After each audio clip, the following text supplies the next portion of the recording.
ईद भी 1 लाख की होना चाहिए, जश्न भी 1 लाख का होना चाहिए।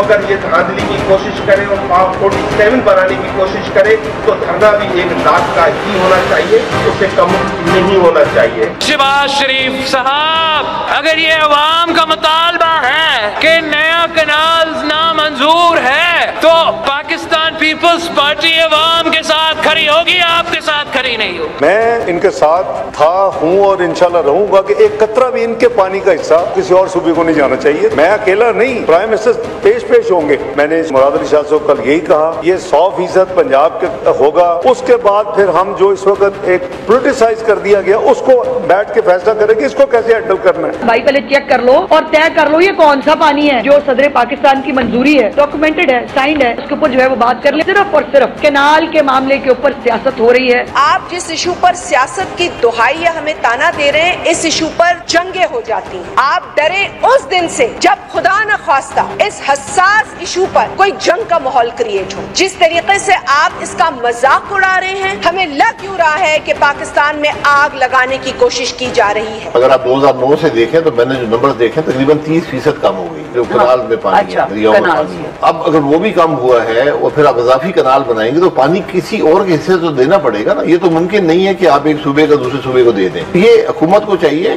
कि वाजे करें यहाँ से पानी आएगा, यहाँ से पानी दिया जाएगा, फिर जाके बात वाजे होगी। हम गलत हैं, हम पागल हैं, हम जो मर्जिया कह लें, लेकिन अगर ये कैनाल अभी निकाले जाएंगे तो हम हुकूमत में नहीं रहेंगे, फिर देखी जाएगी। उस पार्टी ने इसी सैलरी पे काम करना है क्योंकि हमें पता कुछ होना नहीं। जैसे कहा गया कि हमारे बगैर पाकिस्तान मुस्लिम लीग नून की हुकूमत नहीं रहेगी तो फिर आपकी भी नहीं रहेगी। बहरहाल ऐसी नौबत आनी। वेलकम टू न्यूज़ वाइज, मैं हूँ आरिफा नूर। नाजरीन, आज जुमेरात का दिन है और जैसा कि अब मेरे ख्याल में सभी जानते हैं कि मंगल और जुमेरात के दिन ख़बर पाकिस्तान में क्या होती है, वो ये होती है कि अडियाला जेल में किसकी मुलाकात हो सकी इमरान खान साहब से और किसकी नहीं। तो आज भी वहाँ यही कुछ देखने को मिला कि जो इमरान खान साहब की 3 बहनें हैं वो वहाँ पहुँची हुई थी, पार्टी के कुछ लीडर्स भी मौजूद थे और हिस्बे मामूल उनकी मुलाकात वहाँ नहीं हुई। और फिर ये भी मालूम हुआ कि बहनों को और जो कुछ लीडर्स वहाँ मौजूद थे, अपोजिशन लीडर पंजाब के नेशनल असेंबली में उमर अयूब साहब, हामिद रज़ा साहब, इन सबको हिरासत में ले लिया गया। अनफॉर्चुनेटली मगर ये एक ऐसा इशू है जो हम तकरीबन रोज़ ही अपने टॉक शोज़ में जिस पे बात करते हैं। तो आज हमने सोचा कि हम प्रोग्राम में तफसील से बात करेंगे, मगर एक ज़्यादा अहम इशू की, जिसको कहते हैं कि हाई पॉलिटिक्स से हट कर एक ऐसा इशू जिसका ताल्लुक़ तो है हाई पॉलिटिक्स से, मगर उसका असर जो पड़ेगा वो पाकिस्तानियों पर पड़ेगा, आम पाकिस्तानियों पर पड़ेगा, और वो है जो कनाल्स का इशू हमारे सामने है। जो हुकूमत की तरफ से ये अनाउंसमेंट आई कि नए कनाल्स बनेंगे ताकि जो ग्रीन पाकिस्तान इनिशिएटिव है उसमें जो है पाकिस्तान में एग्रीकल्चर को फ़रोग़ दिया जाए। मगर मसला ये हुआ कि जैसे ही ये कनाल्स की बात हुई तो पाकिस्तान पीपल्स पार्टी और पाकिस्तान मुस्लिम लीग नवाज़ जिनका इत्तेहाद जो है अब इस हुकूमत से पुराना है, पीटीएम के ज़माने से यह जो पॉलिटिकल पार्टीज़ हैं ये साथ काम कर रही हैं, चाहे अपोजिशन में चाहे हुकूमत में, मगर इनकी तलखियाँ अब बढ़ती हुई नज़र आ रही हैं। इसका ये मतलब नहीं है कि इससे पहले कोई मसला नहीं था। पाकिस्तान पीपल्स पार्टी और पाकिस्तान मुस्लिम लीग नवाज़ की आपस में शिकायत जो थी वो हमें पहले भी सुनाई देती रही। ख़ासकर पाकिस्तान पीपल्स पार्टी की तरफ से बार बार ये बात हुई कि ख़ास तौर पे पंजाब में डेवलपमेंट प्रोजेक्ट्स जो हैं, गवर्नेंस के जो इश्यूज़ हैं, उनके अंदर उनसे मुज़ाकरात या नहीं किए जाते थे या उनसे बात नहीं की जाती थी। कभी कभार ये शिकायत जो थी वो हमें वफाक में भी सुनाई दी, पर ख़ास तौर पे इशू पंजाब का था। मगर जब से ये नहरों का मामला शुरू हुआ है तो लगता है कि दोनों में फासले बढ़ते चले जा रहे हैं। पाकिस्तान पीपल्स पार्टी के ऊपर क्लियरली सिंध में लोगों की तरफ से बहुत प्रेशर है। ये हमने देखा पिछले दिनों में भी जब बिलावल भुट्टो ज़रदारी साहब ने तकरीर की कि तकरीर में जब वो इधर उधर की या और मौज़ूओं पे बात कर रहे थे तो लोगों की तरफ से कितना दबाव पड़ा कि वो इस इशू पे एड्रेस करें। अब मसला ये है कि क्लैरिटी नहीं नज़र आ रही। अगर हम सिर्फ PMLN की बात करें, कभी वो कहते हैं कि पाकिस्तान पीपल्स पार्टी जो है उन्होंने तो ख़ुद जो था वो इत्तफाक किया था इस मामले से, वो आसिफ अली जरदारी साहब का जिक्र करते हैं, प्रेसिडेंसी में मीटिंग्स की बात करते हैं। फिर कभी कभी ये बताया जाता है हमें कि ये टेक्निकल इशू है, लोगों को समझ नहीं आ रहा, पाकिस्तान पीपल्स पार्टी इसको पोलिटिसाइज कर रही है। PPP से बात करें तो वहाँ भी इसी किस्म की शिकायत है। एक तरफ ये शिकायत है कि पाकिस्तान मुस्लिम लीग नवाज़ को ये मामला समझ नहीं आ रहा, वो उनको एहसास नहीं है ये कितना संजीदा इशू है। कभी वो कहते हैं कि हमें मालूम नहीं था। फिर PMLN की तरफ से इस किस्म की भी गुफ्तगू सुनने को मिलती है कि जो PPP है उसकी जितनी मर्जी शिकायत हों, वो जितना शोर मचाए, वो इत्तेहाद से अलग नहीं हो सकते। तो आज तफसील से इस पे बात करेंगे, ख़ास तौर पे इसलिए भी का दिन अहम है कि एक बाई इलेक्शन हो रहा है सिंध में। यूसुफ तालपुर साहब की पिछले दिनों में डेथ हुई, तो ये जो सीट खाली हुई वहाँ इलेक्शन हो रहा है। और जो कुछ दिनों पहले मीडिया में स्टोरी छपी डॉन अखबार में, उसमें बहुत तफसील से बताया गया कि कैसे ये जो इलेक्शन है इस वक्त it is a race between the PPP and the PTI। वहाँ से यूसुफ तालपुर साहब की जो बीवी हैं वो कैंडिडेट हैं पाकिस्तान पीपल्स पार्टी की, और दूसरी तरफ पाकिस्तान तहरीक इंसाफ के जो कैंडिडेट हैं लाल चंद मल्ली साहब। और कहा जा रहा है कि मुकाबला अच्छा होगा। ये भी एक बहुत नई बात है, क्योंकि पाकिस्तान पीपल्स माफ़ करिएगा सिंध में इलेक्शन हो और मुकाबला सख्त हो PPP के लिए, तो अजीब लगता है सुनने में। और कहा यह जा रहा है कि शायद ये एक वजह इस मुकाबले का सख्त होने की ये है कि जो नहरों का इशू है उस पे भी शायद लोगों को गुस्सा है। इन सब इश्यूज़ पे बात करने के लिए आज हमारे साथ मौजूद है खेलदास कोहिस्तानी साहब, state minister for religious affairs and interfaith harmony, और दूसरी तरफ हमारे साथ मौजूद हैं शर्मिला फारूकी साहिबा, रहनुमाए Pakistan peoples party. Welcome to the show both of you. Sharmila साहिबा, आपसे गुफ्तगू का आगाज़ करेंगे। ये बताइएगा शर्मिला साहिबा कि अब ये हम जिसको कह सकते हैं कि लफ्ज़ी जंग तो दोनों जमातों में जारी है, मगर एक तरफ जब आप लोगों का इतने अच्छे एक वर्किंग रिलेशनशिप भी माजी में रही है, तो ये जो कम्युनिकेशन गैप है, अगर मैं इसको ये कह सकूं कि जहां आप लोग कह रहे हैं ये बहुत अहम इशू है, इसहाक डार साहब कह रहे हैं उनको और वज़ीर आज़म साहब को भी बिल्कुल समझ आ रही है, वो कोई ऐसा कदम नहीं उठाएंगे जिसमें मसला होगा, फिर ये मसला हल क्यों नहीं हो रहा? ये लफ्ज़ी जंग चलती क्यों जा रही है?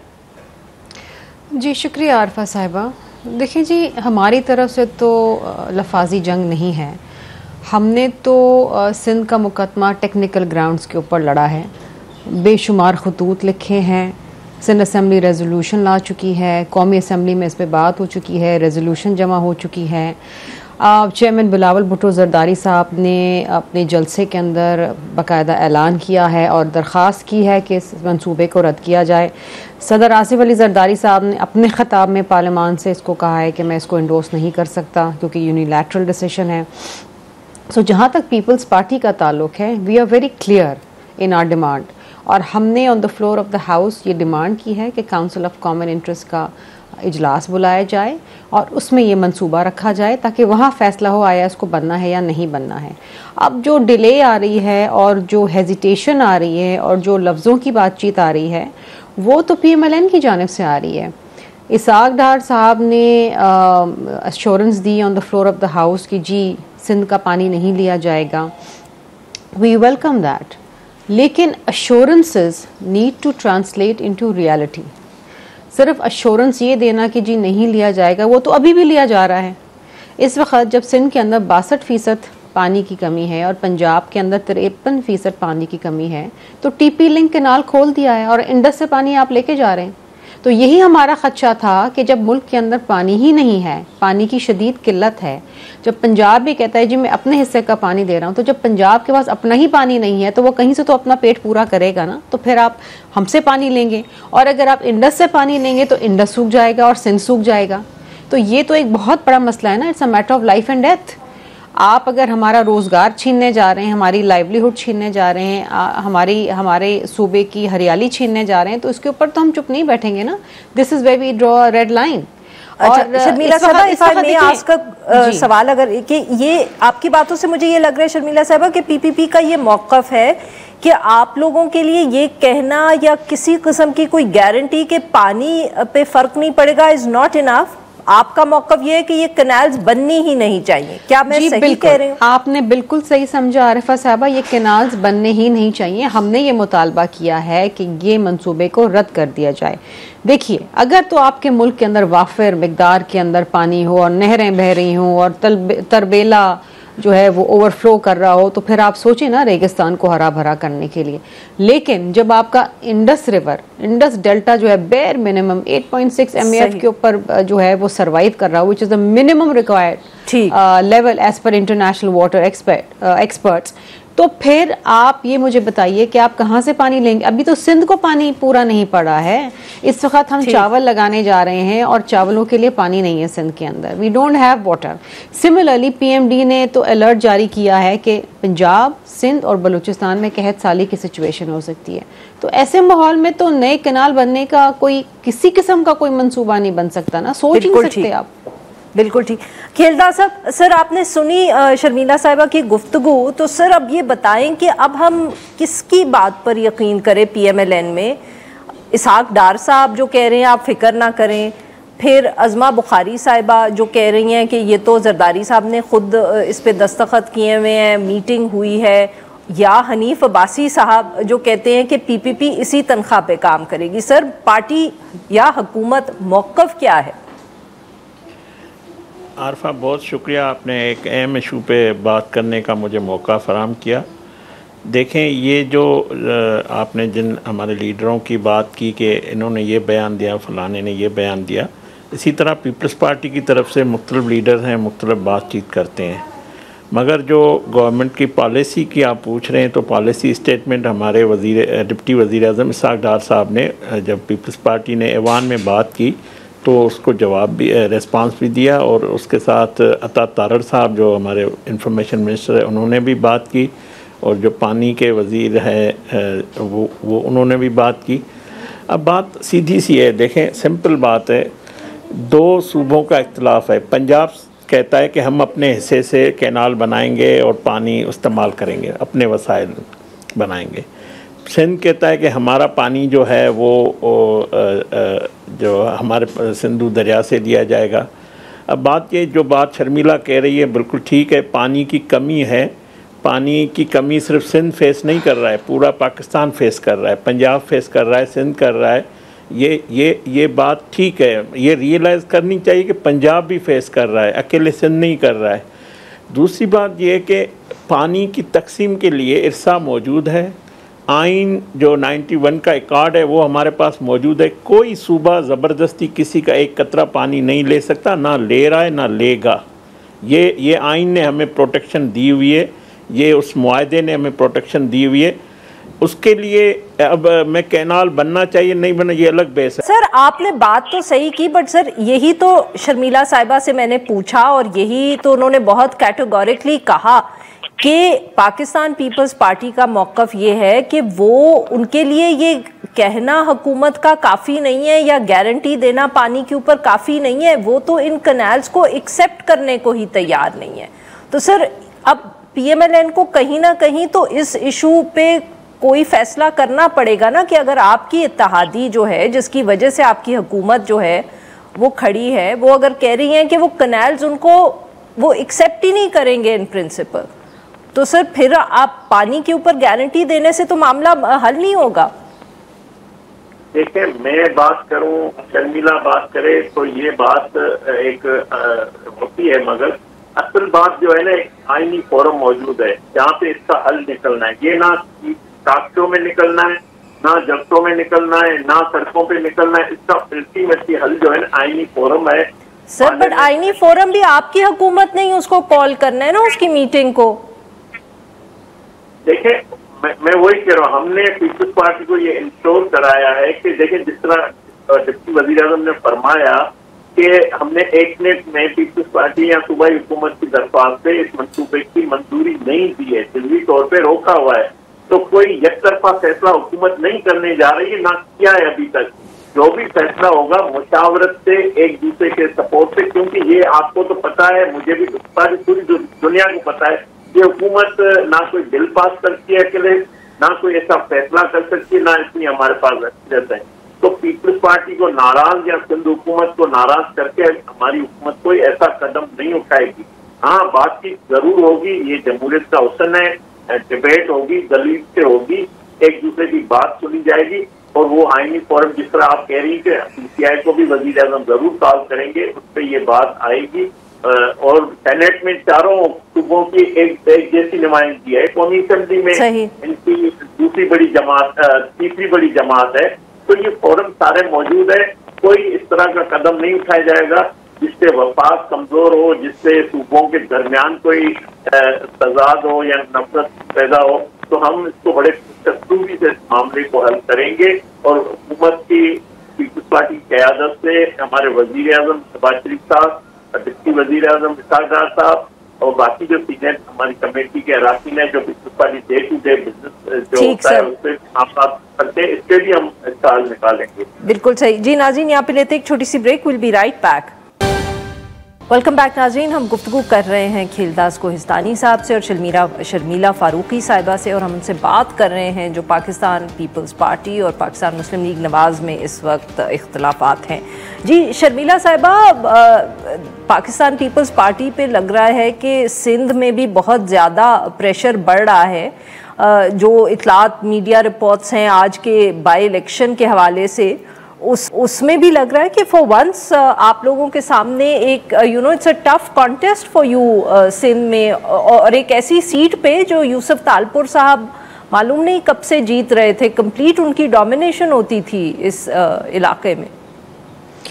आरफा साहिबा, देखिए सिंध के लोग जानते हैं कि उनके हुकूक के लिए कौन आवाज़ बनता है, कौन आवाज़ उठाता है, और हर इलेक्शन में पहले से ज़्यादा हम सीटें सिंध में लेके जाते हैं। दे नो कि सिंध की आवाम के लिए पीपल्स पार्टी की क्या कुर्बानियाँ हैं। सिंध के अंदर जो सेहत की सहूलियात हैं, सिंध के अंदर जो फार्मर्स को रिलीफ दिया जाता है, सिंध के अंदर जो सोलर पैनल्स दिए गए हैं ख़वातीन को, it's a long long list. तो कोई परेशानी की बात नहीं है। नहीं जी, we are very comfortably winning the election. लेकिन हाँ, ये ज़रूर होता है सिंध में हर दफ़ा कोशिश ज़रूर होती है GDA की तरफ से और PMLN की तरफ से कि वो इकट्ठा हो जाएं और कोशिश करें कि पीपल्स पार्टी को टफ टाइम दें, लेकिन ये हो नहीं पा रहा। ये कई सालों से कोशिश कर रहे हैं, हर इलेक्शन में कोशिश करते हैं, बट अगेन ये अगर खड़े हो जाएं तो ये काउंसलर की सीट भी नहीं जीत सकते। अच्छा, कोहिस्तानी साहब जो थे ना, जरा कुछ मुस्कुरा रहे थे जब आप गुफ्तगू कर रही थी शर्मिला साहिबा। जाहिर बात है उनको मुस्कुराना ही चाहिए, अब अच्छा तो नहीं नजर आ सकते। क्यों? अच्छा सर, वैसे आपको इतना मुस्कुराना तो नहीं चाहिए, क्योंकि जो मीडिया रिपोर्ट्स है वो तो कहती हैं कि इस सीट पे 2024 में जो आपके कैंडिडेट थे वो इस वक्त पाकिस्तान तहरीक इंसाफ को सपोर्ट कर रहे हैं। तो सर एक तो बताएं कि आपका क्या ख्याल है, वो आप इत्तफाक करेंगे शर्मिला साहिबा से कि सब अच्छा है, वो आसानी से सीट जीत जाएंगे? और फिर दूसरा ये बताएं कि ये आपकी क्या सियासत है सिंध में कि आपके कैंडिडेट इस वक्त पाकिस्तान तहरीक इंसाफ के कैंडिडेट को सपोर्ट करें? देखें, बात ये कि आपने ठीक कहा, ये रिवायती तौर पे पीपल्स पार्टी हमेशा नशस्त जीतती है। एक दफ़ा 97 में मुस्लिम लीग नून ने मरहूम नवाब यूसुफ तालपुर को शिकस्त दी थी, एक दफ़ा नून लीग ने ये सीट जीती थी, और यहाँ पे इस हलके में नवाज शरीफ साहब का वोट बैंक मौजूद है। और दूसरी बात जो आपने कहा कि 2024 में मीर अमानुल्लाह तालपुर हमारे जो 45,000 से ज़्यादा वोट दिए थे और सेकंड नंबर पे वो थे, और तीसरे नंबर पे PTI के हिमायत याफ्ता आज़ाद उम्मीदवार लाल माली जो इस वक्त उम्मीदवार है, तो वो थे। तो हमें उस वक्त हमारा GDA से इताअत था, जो शर्मिला साहबा कह रही हैं, ये कोशिश करते हैं, ये हमारा हक़ है। जिस तरह आप पंजाब में आके इलेक्शन लड़ते हैं तो हम भी अपनी इलेक्शन कैंपेन करें, इलेक्शन लड़ने, तो हमने इलेक्शन लड़ा और हमारे कैंडिडेट दूसरे नंबर पे आए थे, GDA इताअत था। तो ये जो फ़ैसला किया है ये मीर अमानुल्लाह तालपुर साहब ने मुकामी तौर पे उन्होंने ज़ाहिर खुद फ़ैसला किया है, पार्टी का फ़ैसला नहीं है कि आप PTI के जो हिमायत याफ्ता उम्मीदवार है या जो GDA का इस वक्त ये इताद है, उसमें हमारे मुस्लिम लीग नून की क़यादत का या पार्टी का फ़ैसला नहीं है, ये उनका ज़ाती फ़ैसला है। और उन्होंने उसकी वजूहात अपनी तकरीर में भी किए, जिसमें पानी का इशू भी उसने जिक्र किया है, मगर सबसे ज़्यादा कि उन्होंने ये कहा कि मुझे GDA ने सपोर्ट किया था 24 में, तो मैं इसलिए उसको सपोर्ट कर रहा हूँ, ना कि PTI को सपोर्ट कर रहा हूँ। दूसरा ये कि मुझे आइंदा भी इलेक्शन लड़नी है तो मैं पीपल्स पार्टी अगेन होगा तो पीपल्स पार्टी को मैं वोट नहीं कर, ये उसकी ज़ाती सोच है, इसकी ना मैं सपोर्ट कर रहा हूँ ना पार्टी उसके बयान से जो इत्तेफाक, ये उनका ज़ाती नैरेटिव है या ज़ाती सोच थी जो उन्होंने की है। PMLN की जो मुकामी क़यादत है उन्होंने पीपल्स पार्टी के पास भी वो गए हैं, उनको सपोर्ट भी वो अपने तौर पे कर रहे हैं। तो ये देखें, एक तो बात तय है, हम एक दूसरे के हरीफ हैं और आइंदा भी रहेंगे, सियासी हरीफ रहेंगे, इलेक्शनें लड़ेंगे, मगर इस वक्त ज़ाहिर है हुकूमत में है, इनकी हमें सपोर्ट है। और दूसरे जो शर्मिला साहबा कह रही है कि हम कामयाब हो रहे हैं, उसकी वजूहत भी है। 16 साल से पीपल्स पार्टी की हुकूमत है, 18वीं तरमीम के बाद सूबों के बाद इख्तियारात हैं, जिसकी वजह से पाकिस्तान में आप देखें पंजाब में PMLN, PTI में PTI, अब KPK में PTI, सिंध में पीपल्स पार्टी। तो ये जो 18वीं तरमीम के बाद जो इख्तियारात आए हैं सूबों के पास, पार्टियां भी जो है ना वफाक से लेकर इन सूबों तक महदूद हो गई है। लोग समझते हैं कि हमारा डे टू डे या रोज़मर्रा की ज़िंदगी के मामलात सूबाई हुकूमत से जुड़े हुए हैं, इख्तियारात भी उधर ही हैं, तो वो सारे फैसला वो भी उसमें बड़ा मैटर करता है। और जब 15 साल से हुकूमत उनकी हो तो उनकी ब्यूरोक्रेसी भी उसमें ज़ाहिर होती है। तो ये वजूहत हैं जिससे उसकी इलेक्शन जीतने के चांसेस ज़्यादा भी हो जाते हैं और जीतते भी हैं। तो पीपल्स पार्टी के मैंडेट का हमने पहले भी एहतराम किया है, आइंदा भी, आज भी अगर वो जीत के आते हैं तो ये अवाम का फैसला होगा, हम वेलकम करेंगे। बट सर, आपको लगता है कि नहरों वाले इशू की वजह से कोई इस सीट पे PPP पे प्रेशर है या वोटर्स का कुछ गुस्सा हमें नजर आएगा? मुझे बिल्कुल पानी के इशू पे इतना फ़र्क नहीं पड़ता। आप देख लें, लालचंद माली ने 37,000 वोट उठाए थे, PMLN के उम्मीदवार ने 45,000 वोट उठाए थे। तो दोनों अगर NTPP वोट आप मिला लें, आज भी मुझे नतायज ज़ाती, ये मेरी राय है कि वो नज़र आएंगे। पानी का कोई इशू इसमें नैरेटिव नज़र नहीं आएगा। पीपल्स पार्टी का वोट बैंक है। नवाब यूसुफ तालपुर खुद एक पानी पे उसका बड़ा मौसर आवाज़ था। मैं एज ए पॉलिटिकल वर्कर समझता हूँ नवाब यूसुफ तालपुर ने कौमी असम्बली, एक तो सीनियर सियासतदान थे, बड़े स्टूडेंट पॉलिटिक्स के, और पानी पे उसके बाद बड़ा अबूर था और बड़ा सिंध का केस वो लड़ते थे। आखिरी तकरीर भी उसकी ये थी। तो पानी की वजह से मैं नहीं समझता हूँ कि ये जो आज़ाद उम्मीदवार है PTA का है उसको कोई, हाँ ये सोशल मीडिया तक तो काफ़ी है, इसमें थोड़ा फ़र्क पड़ा है। ज़ाहिर है पीपल्स पार्टी पे प्रेशर है, मगर इलेक्शन मुझे पीपल्स पार्टी हक में नज़र आ रहा है। बिल्कुल ठीक। शर्मिला साहिबा, अब व्हाट नेक्स्ट जी, जो आपके ताल्लुकात हैं हुकूमत के साथ, मतलब अब ये मामला आपको लगता है कि CCI की कोई तारीख दी है PMLN ने, हुकूमत सिर्फ वादे ही कर रही है, और I mean how long do we see this play out? कुछ समझ नहीं आता। बिकॉज मैं ये सवाल इसलिए भी पूछ रही हूँ शर्मिला साहिबा, क्योंकि इसी वजह से बहुत से लोग ये तनकीद करते हैं या कयासराई करते हैं, आप जो भी इसको कहना चाहें, कि ये जो है ये इसमें कोई फ़र्क नहीं पड़ेगा, यूं ही PPP शोर डालती रहेगी और मामला यूं ही, या मामलात जो हैं वो यूं ही चलते रहेंगे। आरफा साहिबा, ये जो बात है कि PPP यूं ही शोर डालती रहेगी, ये मैं समझती हूँ कि ये मामले को संजीदगी से नहीं लिया जा रहा जिस तरीके से लेना चाहिए। हमारे लिए सिर्फ ये इशू शोर डालने वाला नहीं है, हमारे लिए ये मामला ज़िंदगी और मौत का है। It's a matter of life and death. अगर आप सिंध से पानी ले जाएंगे तो सिंध जो अगर आप चले जाएं कराची को छोड़ के हैदराबाद ऑनवर्ड्स, तो सिंध में तो सारे लोग काश्त करते हैं ना। हम यहाँ पर नेशनल फूड बास्केट को शुगर केन, वीट, राइस के अंदर एक्सपोनेंशियली हम कंट्रीब्यूट करते हैं।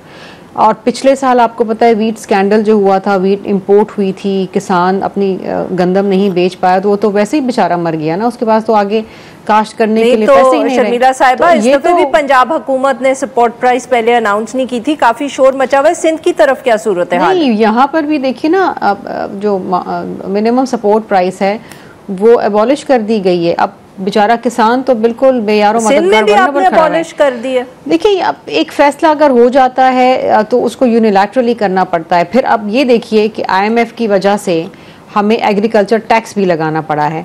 अब ऑलरेडी काश्त नहीं है, पानी नहीं है, फसलें नहीं है, उसके ऊपर टैक्स। तो आप बताएं कि किसान बेचारा कहाँ जाए, क्या करें? बहुत बहुत शुक्रिया हमारे दो मेहमानों का, उन्होंने हमारे लिए वक्त निकाला। नाज़रीन, लेंगे एक छोटी सी ब्रेक, और जब ब्रेक से वापस आएंगे तो हम बात करेंगे आलमी मईशत के हवाले से जो अमेरिका की तरफ से टैरिफ्स पे अनाउंसमेंट्स आ रही हैं। The ball is in China's court. China needs to make a deal with us. We don't have to make a deal with them. Or to put another way, they need our money. So the president, again, has made it quite clear that he's open to a deal with China, but China needs to make a deal with the United States. In the face of external uncertainties, China will adhere to handshakes rather than fistfights, and connecting rather than decoupling. Welcome back नाज़रीन। Programme के इस हिस्से में हम बात करेंगे आलमी मईशत की। जैसे कि हमने पहले भी जिक्र किया कि जब से प्रेसिडेंट डोनाल्ड ट्रंप ने इलेक्शन जीता है और ओथ लिया है, तो वक्तन फ़वक्तन अब अमेरिका से ऐसी ख़बरें आती हैं जिनका ताल्लुक़ तो अमेरिका से होता है, बट उनका असर जो है वो पूरी दुनिया पर पड़ता है। इसी तरह जो उनकी एक कैंपेन का ही वादा था, और वो ये था कि वो तिजारत के ऊपर टैरिफ लगाएंगे और मुख्तलिफ ममालिक से जो भी अशिया अमरीका आ रही होंगी उसके ऊपर टैक्स लगाएंगे। उसका इस पॉलिसी का जो असर है या असरात हम कह सकते हैं, वो आजकल सारी दुनिया पर पड़ते हुए नज़र आ रहे हैं। ये टैरिफ जो था या टैक्स जो था, इसका जिक्र कैंपेन में भी हुआ। कैंपेन के बाद जब वो पावर में आए तो बताया गया कि अप्रैल से इस टैरिफ का आगाज़ होगा। 9 अप्रैल को ये अनाउंस किया गया, और उसके चंद घंटे के बाद ही हमें ये बताया गया कि इसके ऊपर फ़ैसला अब वापस तो नहीं लिया गया, पर उसको 90 रोज़ के लिए आर्जी तौर पर मुअत्तल कर दिया गया है। मगर उस वक्त तक जैसे कि बहुत से माशी एक्सपर्ट्स हमें बताते हैं कि असर हो चुका था।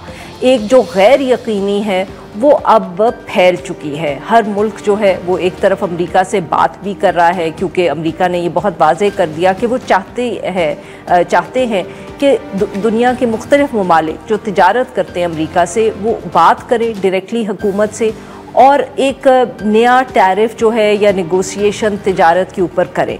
मगर इसके बावजूद अब जब तक ये मामलात सेटल नहीं होते, वो जो गैर यकीनी है या एक अनसर्टनिटी है वो तो वाज़े रहेगी। मगर अब एक और चीज़ बहुत वाज़े हो गई कि इसका ज़्यादा जो अमेरिका का भी फोकस रहेगा वो चीन पर ही रहेगा। जो है चीन के ऊपर टैरिफ जो था वो अब 150 के करीब जो है फ़ीसद पे पहुंच चुका है।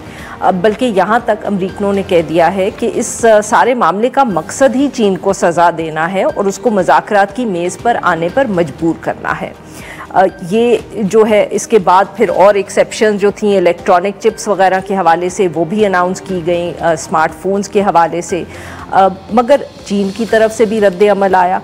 वो भी जो है कुछ ख़ास फ्लेक्सिबिलिटी दिखाने को जिस तरह के कुछ और ममालिक ने दिखाई वो तैयार नहीं है। उन्होंने कहा कि ये जो टैरिफ है ये महज एक नंबर्स गेम है और उन्होंने इसको कोई ख़ास अहमियत नहीं देनी। मीडिया में भी रिपोर्ट्स आई हैं कि चीन में जो हुकाम हैं और स्कॉलर्स हैं उन्होंने बताया, जो मीडिया रिपोर्ट्स पे काम कर रहे थे, कि चीन काफ़ी अरसे से इस किस्म के एक सिनारियो की तैयारी कर रहा है और इसके लिए चीन ने एक दिफाई हिकमत अमली जो है वो तैयार की हुई है और उसके साथ साथ वो एक मुस्तकिल हल भी तैयार कर रहे हैं या उस पर काम कर रहे हैं। मगर ये मामला बाकी दुनिया के लिए किस तरफ जाएगा? क्या इवेंचुअली बाकी सारे दुनिया के साथ ये it will be back to square one और सिर्फ चीन और अमेरिका के दरमियान ये तिजारती जंग रहेगी? मगर या दूसरा कि इसका असर जो है वो सारी दुनिया पर पड़ेगा। इस पे बात करने के लिए आज हमारे साथ मौजूद हैं उज़ैर यूनुस साहब, मुआशियात हैं, प्रिंसिपल एशिया ग्रुप से इनका ताल्लुक़ है, वाशिंगटन से हमें ज्वाइन कर रहे हैं। और हमारे साथ हैं अम्मार हबीब खान साहब, माहिर मुआशियात हैं, ये भी बहुत गहरी नज़र रखते हैं इन इशूज़ पे। Welcome to the show gentleman. Uzair साहब, आपसे गुफ्तगू का आगाज़ करेंगे। ये बताइएगा सर कि इस वक्त आप, क्योंकि यू आर सिटिंग इन, जिसको हम अंग्रेजी में कहते हैं the eye of the storm, you are in Washington, किस तरह देख रही है वाशिंगटन में इसको किस तरह देखा जा रहा है और अमेरिका में इसको किस तरह देखा जा रहा है? क्योंकि ऑब्वियसली जब ये टैरिफ्स अनाउंस हुए हैं या इन पे अभी काम भी चल रहा है तो इसका बहुत असर तो अमेरिका पर भी पड़ेगा। इन्फ्लेशन का जिक्र हो रहा है, रिसेशन का जिक्र हो रहा है। So what is the conversation in Washington DC and beyond? Arfa, Washington में इस वक्त तीन तरह की गुफ्तगू हो रही हैं। पहली गुफ्तगू तो यह है कि किन ममालिक से पहले डील हो पाएगी। तो जापान से डेलीगेशन आया, सदर ट्रंप ने उनसे मुलाकात की और कहा कि बहुत ज़बरदस्त प्रोग्रेस हुआ है, लेकिन बताया नहीं कि प्रोग्रेस किस चीज़ों पर हुआ है और डील कब होगी। भारत की डेलीगेशन आ चुकी है और भारत अमेरिका की मुज़ाकरात चल रहे हैं इस वक्त। आज इटली की वज़ीर आज़म जॉर्जिया मेलोनी आ रही हैं उसी इशू पर बात करने के लिए, तिजारत के ऊपर। वियतनाम से डेलीगेशन आ चुका है। तो एक जो गुफ्तगू है वो ये है कि ये जो दोस्त ममालिक हैं या अमेरिका के करीबी ममालिक हैं, इनकी डील हो पाएगी या नहीं। दूसरी गुफ्तगू कांग्रेस में हो रही है और वो गुफ्तगू ये है कि दोनों साइड पे, डेमोक्रेट्स और रिपब्लिकन्स में, हालांकि रिपब्लिकन्स खुल के इस बात को पब्लिक में नहीं करते, कि जो सदर ट्रंप ने तिजारती जंग का आगाज किया है, इस जंग का हक जो है वो तो कांग्रेस के पास है। तो एक तरह से सदर ने इमरजेंसी डिक्लेयर करके कांग्रेस का हक उससे ले लिया है और उसके बारे में कांग्रेस क्या करेगी, इस वक्त रिपब्लिकन जो है वो मूड में नहीं है कि वो अपने सदर के सामने जो है वो खड़े हों और उन्हें कहें कि आप ये काम नहीं कर सकते। ये दूसरी गुफ्तगू है। तीसरी गुफ्तगू जो चल रही है वो चेंबर ऑफ कॉमर्स और अमरीकी कॉरपोरेशंस के अंदर चल रही है, जिनकी पूरी की पूरी सप्लाई चेन एट रिस्क है इस वक्त because of the trade war. और ये जो है उनके नज़दीक जो इन्वेस्टमेंट्स की हैं वियतनाम में, चीन के अंदर, जापान के अंदर, बिलखुसूस चीन के अंदर, वो एट रिस्क हैं अभी और पूरी की पूरी सप्लाई चेन जो है वो उसका रुकने का एक खदशा है, जिस तरह हमने पेंडेमिक में देखा था। तो अल्टीमेटली इस वक्त क्लैरिटी नहीं है वाशिंगटन के अंदर। और ये जो जंग शुरू की है सदर ट्रंप ने, जो कि मेरे ख्याल में दुनिया की तारीख में दो इतने बड़े पावर्स जिनकी इतनी गहरा ताल्लुक हो तिजारत के अंदर, वो आपस में तिजारती जंग में इस तरह चले जाएं, कभी हुआ नहीं है। तो कंफ्यूजन बहुत ज़्यादा है वाशिंगटन के अंदर इस वक्त।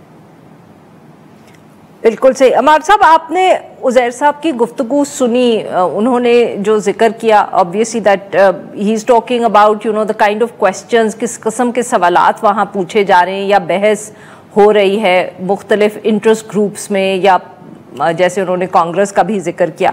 पर सर एक दूसरा भी नुक्ता नज़र है, कुछ लोगों का ख्याल है कि ये सब कुछ जिसको कहते हैं ना कंस्पिरेसी थियरी, कि ये प्लान ही इस तरह किया गया because a lot of people ended up making a lot of money जिस तरह मूवमेंट्स हुई मार्केट में।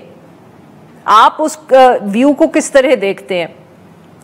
नहीं, देखें, कंस्पिरेसी को तो हर चीज में, जैसे कहते हैं ना, हाइंडसाइट इज 20/20, आप पीछे देख के तो कोई भी रिलेशनशिप या कोरिलेशन बना सकते हैं। इन द प्लान, एक जो प्लान था कि जी जॉब्स को जो है अमेरिका वापस लाया जाए या मैन्युफैक्चरिंग जो है वो अमेरिका में वापस से शुरू की जाए, ये सारी चीज़ें जो है आज से नहीं, आज से 3-4 साल पहले से जो है ये काफ़ी एक जैसे कहते हैं ना ट्रैक्शन इन्होंने पकड़ी हुई थी, और जिसकी वजह से एक सडनली जो है एकदम से और ट्रैक्शन पकड़ ली टैरिफ की वजह से। मगर जब एहसास ये हुआ कि बहुत ज़्यादा हो गया, एंड देन दे रियलाइज कि जी अब इससे इन्फ्लेशन भी होगी, अफरात ज़र भी वहाँ पे बढ़ेगी, और ये कि ऐसा ज़रूरी भी नहीं कि मैन्युफैक्चरिंग भी वापस आए। तो then they started backtracking. अब यही है कि दोनों पार्टीज़ को जो है basically need a way out या ऑफ रैम्प, जिसको कहते हैं कि किसी तरह जो है ईजी एग्जिट मिल जाए, क्योंकि अब इस हद तक पहुँच चुके हैं कि अगर कोई चीज़ वापस नहीं हुई तो नुकसान मेरे हिसाब से इसमें ज़्यादा अमेरिका का ही होगा, चाइना का जो है सच वो नहीं होगा कुछ। नहीं तो अमार साहब, आप ये कहने की कोशिश करें कि अमेरिका को अब एग्जिट चाहिए, तो वो जो ये टैरिफ्स बढ़ा रहे हैं या सब कुछ करें, इवेंचुअली उनको वापस लेने पड़ेंगे? Is that what you think will happen? ऐसा ही होगा। This is what I am suggesting, ऐसा ही होगा। आहिस्ता आहिस्ता करके या तो वापस होंगे या तो उसमें इतनी एक्सक्लूजन्स डाल देंगे, मुख्तलिफ चीज़ें जो है वो एक्सक्लूड कर देंगे, इवेंचुअली उनका इम्पैक्ट इतना नहीं होगा। जैसे रिसेंटली कम्युनिकेशन की जो चीज़ें हैं, मोबाइल फोन वगैरह, उन पर एक्सक्लूजन हो गई। कनाडा के साथ जब ये टैरिफ की एक बहुत सीरियस वो चल रहा था, उसमें क्रूड ऑयल हो गया, जो मेजर इंपोर्ट्स थी उसको एक्सक्लूड कर दिया। तो आहिस्ता आहिस्ता करके चीज़ें उसमें एक्सक्लूड करना शुरू कर देंगे कि उनका जो वेटेज है, उसका जो इम्पैक्ट है वो बहुत कम हो जाएगा। बिल्कुल सही जी। नाज़रीन, यहाँ पे लेते हैं एक break, will be right back. Welcome back नाज़रीन। हम गुफ्तगू करें उज़ैर यूनुस साहब से और अमार हबीब खान साहब से, और हम बात कर रहे हैं उन पर जो ये सारा टैरिफ्स का मामला चल रहा है, अमेरिकन पॉलिसी जो नई आई है। उज़ैर साहब, आप इत्तेफाक करेंगे सर अमार साहब की इस बात से कि इवेंचुअली अमेरिका को ही इस पे बैक डाउन करना पड़ेगा, क्योंकि नौकरियां तो वापस आनी नहीं और इतनी डिपेंडेंस है जो उनकी बात से मुझे समझ आया अमेरिका की उन अशिया पे जो चीन से या और ममालिक से आती है, कि और कोई तरीका नहीं है अमेरिका के पास या ऑप्शन नहीं है अमेरिका के पास? जी, किसी हद तक बैक ट्रैकिंग तो ऑलरेडी शुरू हो चुकी है, जिस तरह अमार ने एक्सक्लूजन्स का जिक्र किया। लेकिन असल मसला डोनाल्ड ट्रंप की स्ट्रैटेजी का ये है कि आप जब किसी भी जंग में जाते हैं, चाहे वो तिजारती जंग हो, चाहे वो असल किनेटिक जंग हो, तो आप अपने दोस्तों को अपने करीब रखते हैं कि वो आपके पीछे खड़े हों और फिर आप जाके मुकाबला करते हैं। डोनाल्ड ट्रंप की स्ट्रैटेजी का सबसे बड़ा फ्लॉ ये रहा है कि सबसे पहले उन्होंने जिन ममालिक को नाराज किया उनमें कनाडा और यूरोप सबसे आगे थे। तो जो सबसे करीबी दोस्त हैं उनको आपने खफा करके फिर आप गए चीन के पास। अब वो बैक ट्रैक करने की कोशिश ये कर रहे हैं कि वो कह रहे हैं कि हम जापान, यूरोप, कनाडा वगैरह से डील करेंगे और फिर मुत्तहिद होकर चीन के साथ नेगोशिएट करेंगे, जो कि चीन के साथ एक मसला है बाकी ममालिक का भी। लेकिन अब जो उन्होंने कर दिया है उससे चीन को मौका मिल चुका है कि वो वियतनाम में डील साइन करे, कैम्बोडिया जाए, बाकी ममालिक मलेशिया जाए और उनके साथ इंगेज करके गए कि देखें हम तो रिलायबल एक्टर हैं, हम इस तरह की डिसीजन नहीं लेते जिससे आपकी मईशत तबाह हो जाए। और अमेरिका ने जो कोशिश की है वो आपकी मईशत भी तबाह करने की कोशिश की है ये टैरिफ्स लगा के। तो बड़ा मुश्किल होगा डोनाल्ड ट्रंप के लिए, नंबर एक। नंबर दो, बैक ट्रैक इसलिए करना पड़ेगा क्योंकि अगले 12 महीने के अंदर अमेरिका में एक और election cycle, mid term election cycle शुरू हो जाएगा और लोकल लेवल पर इनकी जो ये पॉलिसी है ये पॉपुलर नहीं है। मैं आपको एक एग्जांपल दे देता हूं, जो कंस्ट्रक्शन इंडस्ट्री है या हाउसिंग इंडस्ट्री है उसके जो वर्कर्स हैं, जेन्युइनली हम जनरलाइज करें तो वो डोनाल्ड ट्रंप के वोटर हैं, लेकिन उन्होंने कनाडा की लकड़ी के ऊपर जो टैरिफ लगाया है इसकी वजह से कनाडा की लकड़ी महंगी हो गई है जो कि अमेरिका के घरों में इस्तेमाल होती है। यानी कि जो लोग उस इंडस्ट्री में काम करते हैं उनका काम करना दुश्वार हो चुका है इस वक्त। तो ये सारी चीजें जब सियासी तौर पे इनको पुशबैक अब आना शुरू हो गया है तो बिल्कुल रोल बैक करना पड़ेगा। लेकिन मसला सारा ये है कि डोनाल्ड ट्रंप रोल बैक करना समझते नहीं है और चाहते नहीं है इस वक्त, क्योंकि वो अपने आप को स्ट्रॉन्ग मैन दिखाना चाहते हैं। तो मुझे लगता है कि नुकसान बहुत ज्यादा होगा और इस नुकसान की अदायगी अमेरिकी अवाम को आने वाले महीनों में देना पड़ेगी। अमार साहब, ये जो उज़ैर साहब ने बात की कि चीन को मौका मिल जाएगा टू कन्विंस कि वो ममालिक से बात करें और उन्हें ये कहें कि अमेरिका रिलायबल नहीं है, सर आप भी ये देख रहे हैं इसका इम्पैक्ट वर्ल्ड ट्रेड पे क्या आएगा? बिकॉज ये बहुत से लोग बात करते हैं कि अमेरिका ने अपनी रिलायबिलिटी पे जो है मौका दे दिया है सबको सवाल उठाने का, लोग अब डर भी जाएंगे। पर सर इसको if you can break it down step by step कि इसका असर क्या होगा तिजारत पर, वर्ल्ड पॉलिटिक्स पर, सब चीज़ों पर? देखिए इसमें होता ही है ना, अमेरिका कहते थे हमेशा ग्लोबल पुलिसमैन, वर्ल्ड पुलिसमैन था कि पूरे दुनिया में जो है कहीं पे भी कुछ मसला होता है तो एक उसके अगले 60 मिनट में जो है अमेरिका का कोई ना कोई जहाज पहुंच जाता है क्योंकि सारा जगह एयरक्राफ्ट कैरियर मौजूद है। तो एक जो सेंस ऑफ स्टेबिलिटी थी वो आती थी। जब स्टेबिलिटी वो उड़ जाती है, व्हेन यू थिंक कि ये जो पार्टनर है यू कैन नॉट ट्रस्ट देंगे, स्टेबिलिटी नहीं है, तो फिर अब दूसरी तरफ देखना शुरू करते हैं। इस तरह यू विल सी मोर, जैसे कहते हैं रीजनल ब्लॉक्स जैसे कहते हैं, वो इमर्ज होना शुरू होंगे। साउथ ईस्ट एशिया में, ईस्ट एशिया में जो है रीजनल ब्लॉक्स जो हैं वो काफ़ी इमर्ज हो रहे हैं। और इसी तरह यूरोपियन यूनियन जो है दूसरे ममालिक के साथ, दूसरे रीजन्स के साथ जो है you will see a lot of integration happening there as well. तो वो स्टेबिलिटी वाला जो आंसर है वो तो डेफिनेटली एक चीज़ है। Then you will see more trade happening in other area. I think इसमें अच्छी चीज़ है, इसमें कोई बुराई भी कोई नहीं है क्योंकि इसमें जो है बेसिकली हम ये कह सकते हैं कि बेहतरी होगी और ट्रेड डाइवर्सिफाई होगी इस तरह।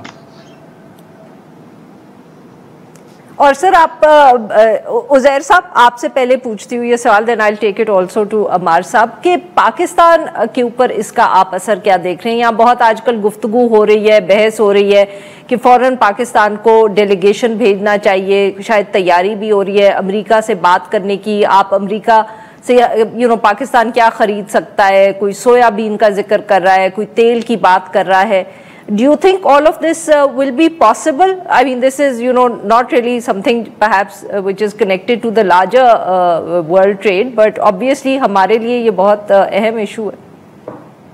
देखिए, पाकिस्तान की जो सबसे बड़ी कमजोरी रही है कि तिजारत में पाकिस्तान दुनिया से इतना इंटीग्रेट नहीं कर पाया जितने दूसरे ममालिक ने किया। एक तरह से ये स्ट्रेंथ भी है कि आप इतने वल्नरेबल नहीं हैं, लेकिन अमेरिका एक बड़ी मार्केट है पाकिस्तान के एक्सपोर्ट्स के लिए।